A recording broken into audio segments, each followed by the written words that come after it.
which is controlled by the US government.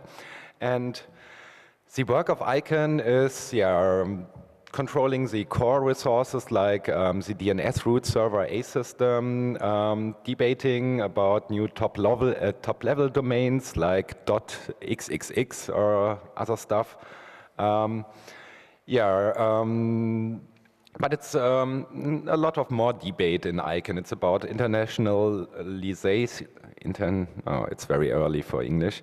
Internationalized domain names, capacity building, security, privacy. There's a big scope which ICANN has, and they tried to do some more democracy in ICANN some years before. So most of you know Andy Müller-Magoon went into the board, and after 2 years they thought it's not a good idea. And now we still have an ICANN which is controlled by the US government. And next. And we had several groups at the wsis who wanted to change it. First of all, the US thought, oh, we don't have to change anything. It's a good running system. We have the control about everything, and so we don't need to debate about it.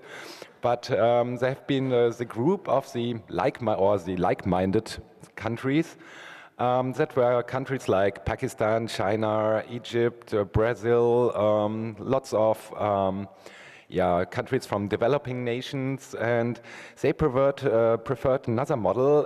They wanted to let the ITU control the internet. So because the ITU is an UN agency, every country can send delegates or diplomats to the ITU, and then they can debate how to control the core resources like they always have done, without the United States.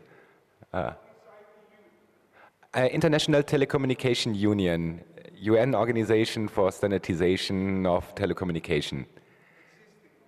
Yeah, it's existing. It's a very big building in Geneva and very huge organization. It's even older than the United Nations. It started as the International Postal or some Telegraph Union, like more than 100 years ago. They did the standardization for the telegraph system and mail system and such stuff. So that were the two big groups. On the one side, the industrial countries preferring some kind multi-stakeholder approaching system ICANN. On the other side, the like-minded group, if the governments they wanted that governance control the core resources. And in the first WSIS in Geneva, the only question by journalists was ITU or ICANN. And at this time, it was not clear what they should decide on it, all the politicians and diplomats, and they have done what they always do. They founded a working group on internet governance for the next 2 years. It was a multi-stakeholder approach, 15 people from every stakeholder involved doing a big report at the end. And the report came out half a year ago. And it was still the same problem, ITU or ICANN, no real solution. And the European Union thought about, we have to do a compromise to get a decision at the end. And they thought about, we need a new cooperation model, who's controlling the internet core resources, and they went out at the last PrepCom 3 months ago in Geneva with this new cooperation model, and that was a big problem because the United States didn't really like it, that their coalition partners of the European Union thought about, there can be other positions than our friends at the other side of the Atlantic think about. And the United States started a very huge diplomacy and press campaign in the last 3 months. I think most of you have read it on every newspaper. The UN wants to control the internet and lots of stuff like this. At the outcome, nothing has changed.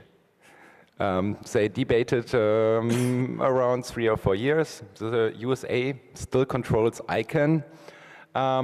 A new thing is that there shall be a global internet governance forum, what the European Union proposed. So it's a forum which has a multi-stakeholder approach and shall debate these discussions in the future.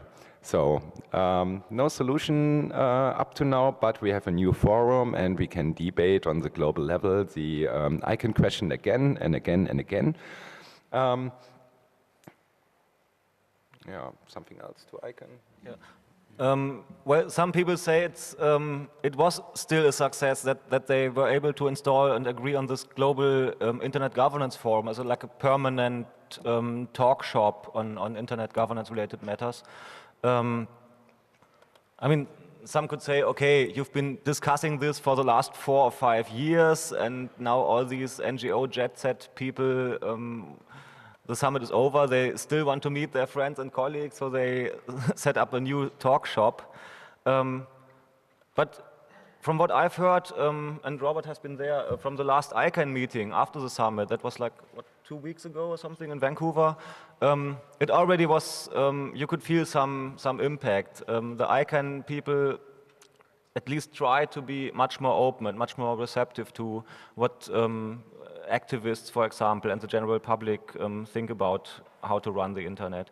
And one interesting thing about this Internet Governance Forum is also that's one outcome of the whole multi-stakeholder approach. It was originally invented, this whole idea, by civil society, by some of our colleagues. And because this process gave us at least a few chances to really suggest stuff and make proposals, in the end, all the governments of the world agreed on an idea that we originally had. I think that's also something to keep in mind.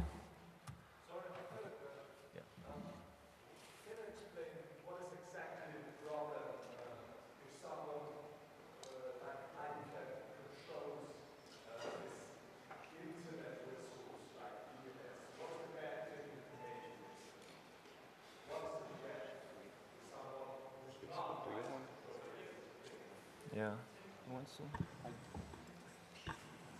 I can try. It's a very good question. The thing is, originally it was the US government that controlled well, it was actually an individual, Postel, who controlled the DNS. He's the one who managed the DNS. And as the internet was growing and it became a resource, it was an academic network that was really run by the US government, and eventually it found its way to the US Department of Commerce. And I think it was Gore during the Clinton administration said, the government should not really be controlling this. There should be a third party, an independent organization that tries to do this. And they knew that that could not happen right away. So they set up a nonprofit, an independent organization, and they said, you can't control it all at once, but let's do it over time. Let's slowly give you some of the abilities to do this. So they signed agreements that said over 5, 10 years, you'll be doing these things. And the idea was so that a government or a group of governments could not basically control the resources. And so the thing with ICANN controlling it, the issue why some countries have a problem with that is that traditionally, international resources are controlled by countries. And this is not a country that controls the internet. And so it's a core, for example, countries that don't like pornography have to now spend all this money to censor. And if they just control the internet, the domain names wouldn't even appear in their country. Or they have to actually obtain the top-level domain name for their country because it's actually controlled by someone else. And so it's all these issues that traditionally they've realized that this is a core resource and they want to exert their power. And that it's actually not a country that's controlling it, and it's not at the United Nations. The way ICANN is set up is countries can complain, but there's an ICANN board who can say, oh, it's good, we won't do that. And so that's the fight, in a sense, and in a really short summary, in that a structure was created that governments can't control, or not as much as they would want. I think what you have to keep in mind is that we're talking about diplomats here. And that doesn't necessarily mean that they understand what they're talking about in this field. So we had a lot of discussions, of course, with the German government people, and some of them also thought and publicly said, if the US government wants to take the .de or .eu domain offline, they can do it like within 12 hours, and we're going to be fucked. You know, all .de domains will be offline. Of course, that's not the way it works. And if you talk to the root server providers, most of them say, well, if we get a directive from the US government to take .de offline, we just won't do it. And many of them are not located in the US, so it probably would still be there. But still, there is something about this. It's understandable that big countries like Brazil, China, South Africa, and so on, just don't like the idea that a global resource, a global public good, so to speak, is controlled by one government. They want to have something to say. Is there a documentation about such things happened in the past from the ICANN? I mean, it's important because you can use it as an argument to take the power from them. So this was discussed. So the concern that countries had that, oh my God, there's this organization that can take us offline. And so one of the things that was raised is, well, the French opposed the Iraq war. Some people were saying, well, you know, the US government could have said, okay, we'll just take you off the internet. But the thing is, in the negotiations, even the countries that were opposed to the United States position always said that even though the US has this power, they've not exercised the power. And so it's not a department of the US government, and the ability for it to control has actually been less, but the only incidents I think that I've read where there's been some issue has been with Iraq. That when the war started, the top level domain name for Iraq was actually controlled by 2 individuals in Texas. Mm-hmm. And because it wasn't controlled by the government in Iraq, they basically said, well, there's a war going on, and these people in Iraq are actually in a prison, and so we should actually give it to someone else. So I think that's the only time I think that I can remember that something like that has happened. Yeah, the other thing... And the reason why not, because if it happens, then that gives the argument to countries to say, you're not doing your job as you should, we should take this power away. So they've been very responsible in that regard. And so from my point of view, the argument is true that they control, but they've not exercised, you know, they haven't taken people and countries offline. But still the issue is you have to trust the US government to, that they won't misuse or abuse this special position they have. And a lot of governments just don't trust the US government anymore. But I think we got to move forward. We can take more questions at the end, yeah? Quickly. Sure. So in regards to monitoring ICANN, the root server administrators, you know, they're the ones that, you know, the main root server, if there's changes or additions, they have to replicate those changes. So they're the ones that immediately see if the US government or ICANN is trying to make changes. So that gets monitored technically very quickly. And there's also many academics, there's many other countries, there are whole networks of organizations that have been following this for the last 10, maybe even 20 years before ICANN.